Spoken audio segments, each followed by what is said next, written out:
Os hospitais psiquiátricos foram criados há séculos, mas muita coisa mudou de lá para cá. As doenças mentais existem há milhares de anos. Entretanto, o conceito de loucura foi somente utilizado para descrever pessoas que não seguiam os padrões sociais vigentes da Idade Média, onde as pessoas com transtornos mentais eram condenadas ao ostracismo. Elas eram vistas como possuídas pelo demônio e condenadas a viver pelos muros das cidades à sua própria sorte. Foi somente por volta do século XVII que surgiram os primeiros hospitais psiquiátricos. Esses lugares, todavia, serviam como depósitos de gente, reunindo pessoas com doenças mentais, adesalidos, criminosos e pessoas com doenças venéreas. No século XVIII, o Dr. Philippe Pinel, que era um francês considerado para a psiquiatria, era visto como uma esperança dos doentes mentais. Isto, graças a seu esforço para a criação de novos tratamentos específicos para transtornos comportamentais de origem cerebral. Essas pessoas agora tinham manicômios, que eram lugares específicos para tratamentos destes distúrbios. Porém, o que era esperança se tornou um grande pesadelo. No Brasil, o primeiro hospital psiquiátrico inaugurado da época foi o Hospício de Dom Pedro II, inaugurado em 1853. Outros também surgiram pelo país, como forma de acumularem os doentes mentais e tirá-los do convívio social, por serem casos sem jeito, e aplicando métodos como camisa de força, lobotomia e eletrochoque. O Hospital Colônia de Barbacena foi um hospital psiquiátrico fundado em 12 de outubro de 1903, na cidade de Barbacena, Minas Gerais. No período em que houve o maior número de mortes entre as décadas de 1960 e 1970, o que acontecia no hospital chegou a ser chamado de Holocausto Brasileiro. Estima-se que pelo menos 60.000 pessoas tenham morrido no Hospital Colônia de Barbacena. As condições de vida dentro da instituição eram subhumanas. É importante realçar que, dentro dos 60.000 mortos, cerca de 70% dos pacientes da colônia não possuíam diagnóstico de transtorno psicológico algum. Muitos pacientes eram apenas alcoólatras, andarilhos, amantes de políticos, crianças indesejadas, epiléticos, inimigos políticos da elite local, prostitutas, homossexuais, vítimas de estupro e pessoas que simplesmente não se adequavam ao padrão normativo da época, como homens tímidos e mulheres com senso de liderança ou que não desejavam casar-se. Além de serem forçados a trabalhar manualmente e dormir sobre folhas, os internos ainda precisavam lidar com estupros, torturas físicas e psicológicas que eram frequentes dentro do hospital. Devido à superpopulação, os internos andavam parcialmente ou completamente nus e eram expostos às baixas temperaturas de Barbacena durante a noite.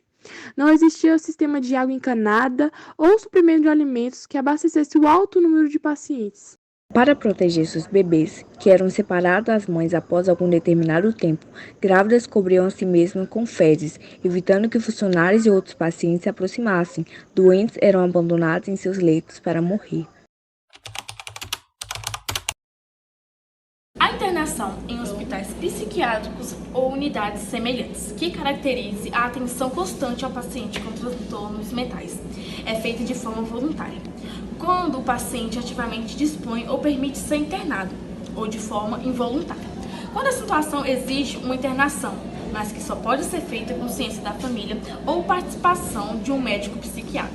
Nesses lugares pode ser tratadas síndromes de pânico, depressão maior, esquizofrenias, psicoses, dependências químicas, entre outros. Hoje, o objetivo de uma internação em hospital psiquiátrico visa a recuperação do paciente e sua reintegração na sociedade e não a exclusão.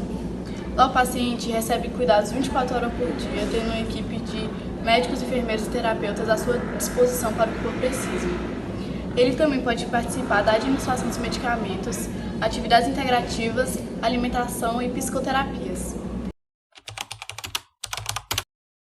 Hoje, a realidade é bem diferente do que há décadas. Por força da Lei 10.126 de 2001, assegura-se aos doentes mentais um tratamento digno, com respeito à sua individualidade, e obriga-se o Estado a promover ações e medidas que estimulem o bem-estar do doente mental, através de iniciativas inclusivas na sociedade.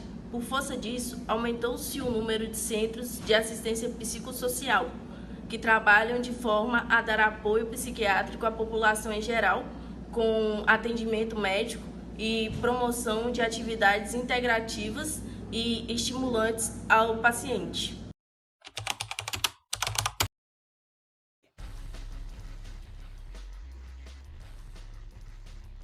O filme conta a história de Neto, um garoto de 17 anos que, entrando em vigor a sua juventude, resolve experimentar as drogas. No entanto, o tratamento violento sofrido pelo jovem dentro do hospital, desde as grandes autovoltagens de eletrochoque e também a medicação maciça, lhe trouxeram consequências desastrosas e grandes sequelas.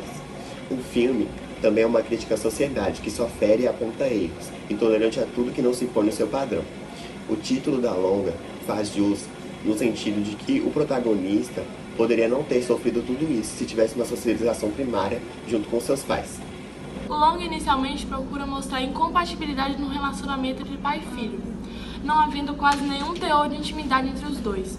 Na cena, o diretor comenta, inclusive, a possibilidade de acomodar pessoas em situação de rua, mais especificadamente num viaduto, para atingir esse número e assim não ficar de fora do repasse financeiro garantido pelo Estado. Para terminar, é importante dizer que esse é um filme, apesar de ser curto, importante para todo sujeito que se propõe a discutir sobre a reforma psiquiátrica. É preciso desestigmatizar ainda mais os transtornos mentais. Como você percebeu, o estigma acerca das doenças mentais fez com que muitas pessoas perdessem a qualidade de vida e deixassem de ser o que realmente eram.